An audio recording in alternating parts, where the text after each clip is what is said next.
Sexual reproduction in flowering plants. Flowering plants, also called angiosperms, use a sexual mode of reproduction. Reproduction in plants mainly revolves around the flower, which has both the male and the female gametes. All parts of a flower aid in the process of reproduction, although some of them are sterile.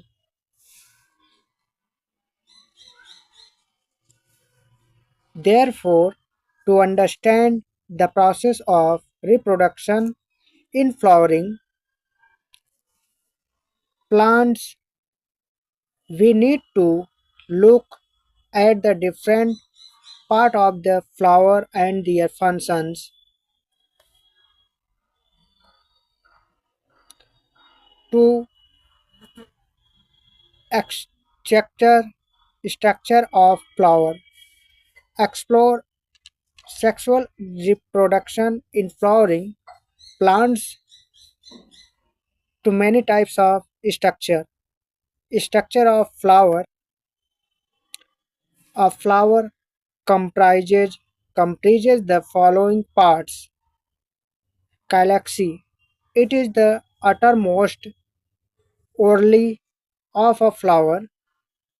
It comprises units called sepals. Sepals in the bud stage. Calyx encloses the rest of the flower. They usually exhibit green coloration.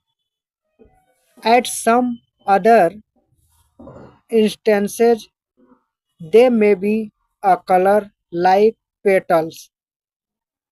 This state of galaxy is termed as petaloid. Galaxy can either be prominent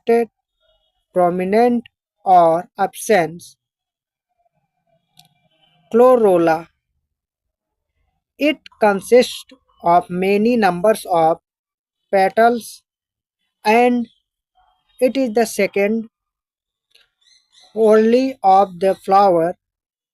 These petals are sometimes fragrant. They are colored thin and soft that would help in the process of pollination as they would attract animals and insects. Reproductive structure of a flower. Androecium. It is the male reproductive part of a flower comprising stems and it is the third whorl. Each stamen comprises two parts, namely anther and filament. The tip of the anther is supported by the filament. Here, pollens are produced by mesos and disappear. Eventually, anther. This is a four-lobed sac-like structure responsible for pollen formation. Filaments. These thread-like structures are attached to the anther and they keep the anther in place.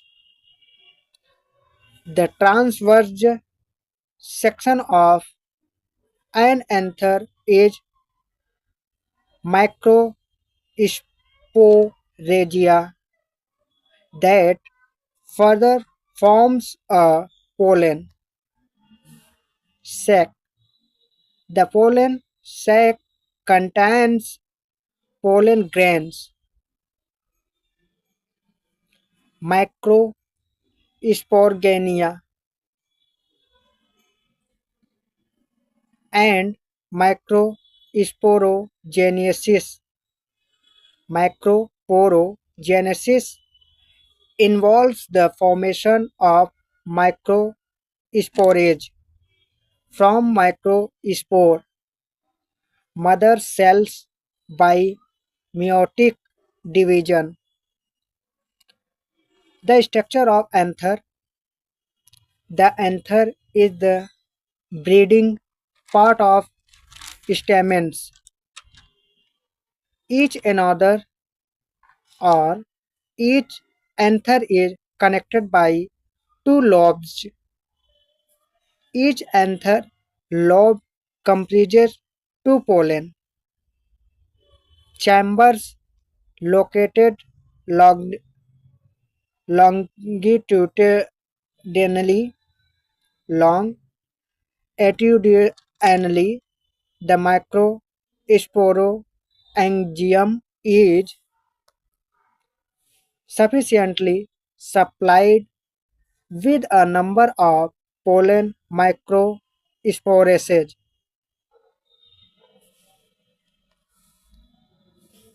Structure of microsporangia.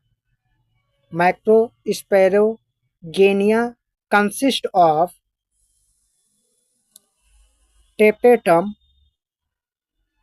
The cells are multinucleated, and this layer is one of the innermost layers of the wall.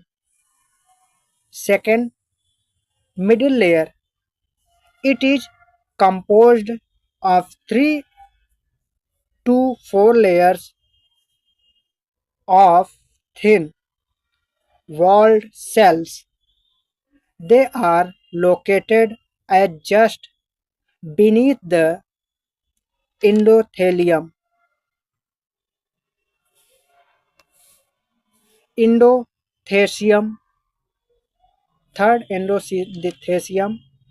This layer is inner to the epidermis. Some cells develop cells of the endothelium. Epidermis. Fourth, epidermis. It is protective outermost single layer. Cells of the epidermis in archeothobium develop a fibrous thickening, and the epidermis is designated as exothecium. Formation of pollen grains. The young anther soon becomes four-lobed as it comprises a homogeneous mass of parenchymatose. Parenchymatose cells ingrid- ingridelled by the epidermis. Each archaeosporial initially present in hypodermal cells, divided into the inner primary spirogenous cells and outer primary partial cells. Each primary spirogenous cells spill to produce microporocytes. Each micropore mother cells meiotically divides to form pollen grains. Microgametogenesis, development of male gametophyte, gametophyte. Microspiro is partially developed at this stage and it is the first cell of the male gametophyte. The wall of the pollen grain comprises exine outer layer and inline inner layer. The outer layer comprises spiropollenin and the inner layer is made up of pestose and cellulose. Pre-pollination development.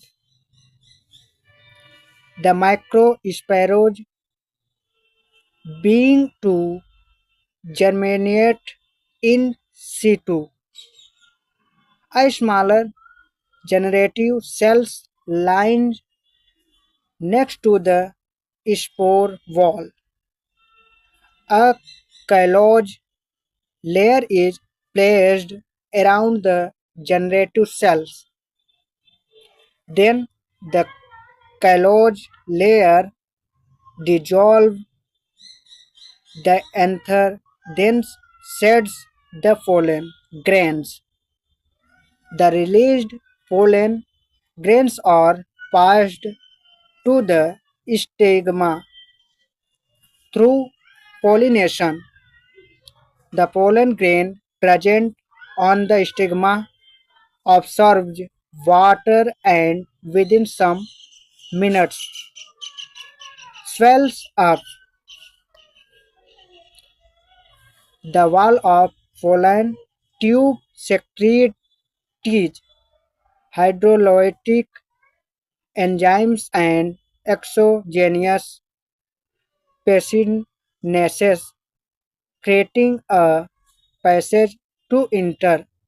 The generative and vegetative cells are supplied by the pollen tube. The generative cells spills forming two non-motile male gametes. Tube nucleus may disintegrated as there is no important function